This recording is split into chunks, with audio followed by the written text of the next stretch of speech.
Hi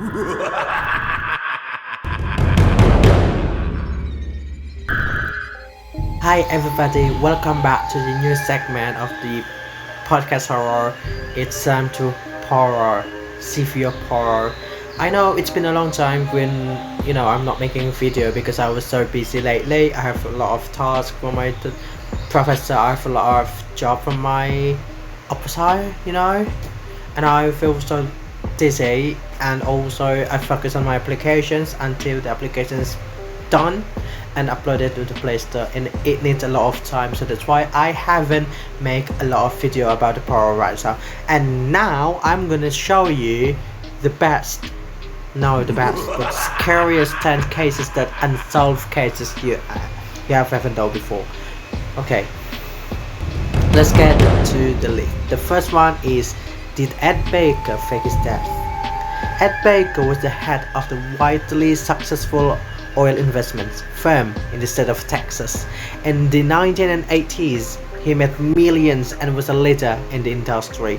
However, its gambling addictions and reckless spending caused his profits to dry up, and soon he was taking money out of the client's account. The 1985 Ed investor came knocking, asking for their money back, and Ed was forced to take a loan from people with a mob connections to help cover his losses. When he didn't pay them back, he started getting death threats, facing the possibility of a prison time or worse. Ed vanished on the night of November 6, 1985.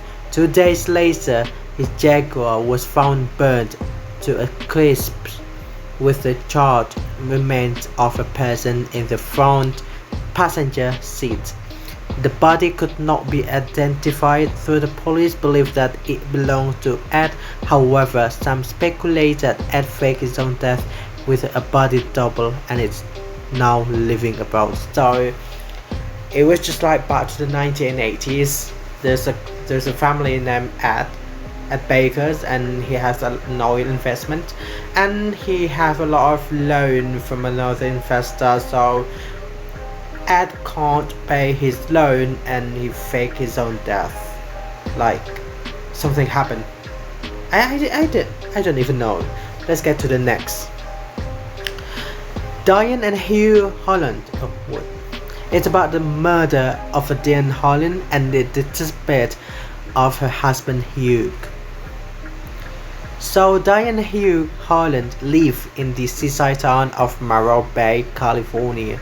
Their marriage was difficult. Jane's constant spending on her dogs put a strain on their marriage, and Hugh struggled to support her on his mega fisherman paycheck.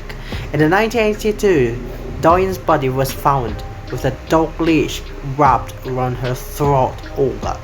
Hugh was a suspect, but he was never charged.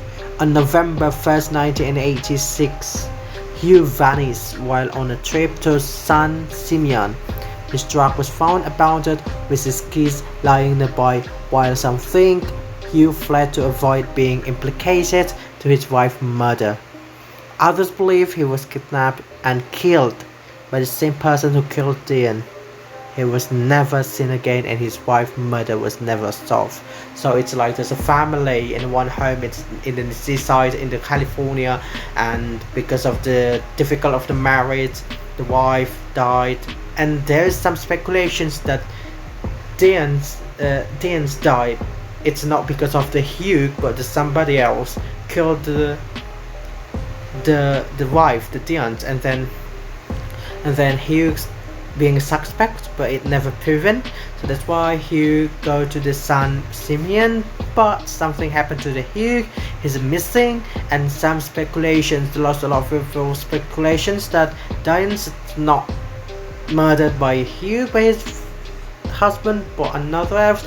And then Hugh, because his wife is murdered by another person, so Hugh looking for some truth, and then he found, but the murder found him as well. So the murder killed him and vanish his body from the earth. So that's why the murder never solved until now. Oh my god, it's so creepy. Okay, next to the next leaks.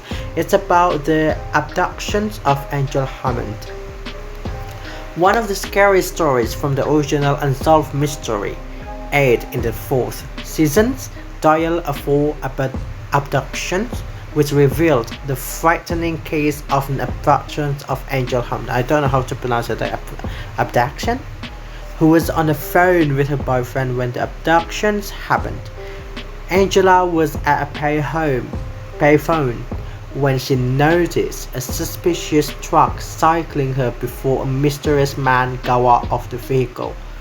Her boyfriend heard a scream and left his place immediately to head towards the payphone when he saw the truck rush past him in the opposite direction with a screaming girl inside. Unfortunately, Angela's boyfriend damaged his engine trying to reverse and follow, which allowed the truck with a unique decal in the rear window to escape, and Angela was never found.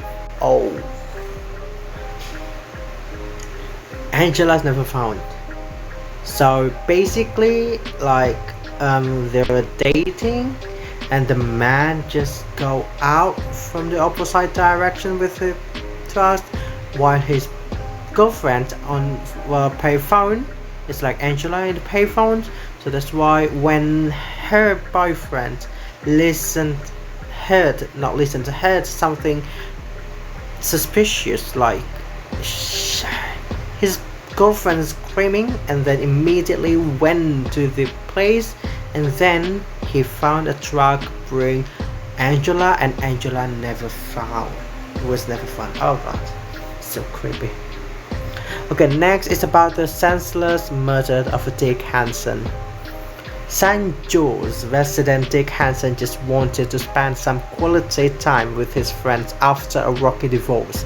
Little did he know that the evening of April 29th,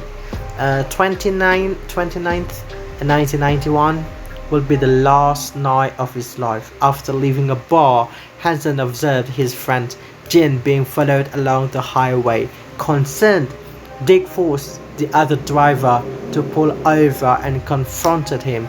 The man gestured to the back of Jin's car, then shot Dick twice, killing him and before spreading off. Oh god. To this day, no one knows who the suspect was or why he did what he did.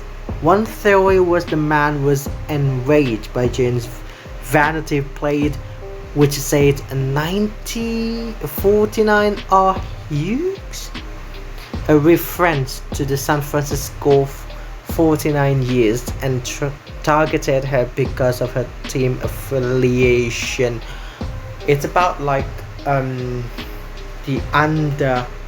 the black organization, so to recognize somebody because it's that person bring some important information from the black for organization, so they killed them, and the murder was not ever found, and it was so creepy. Oh my god, it was so creepy.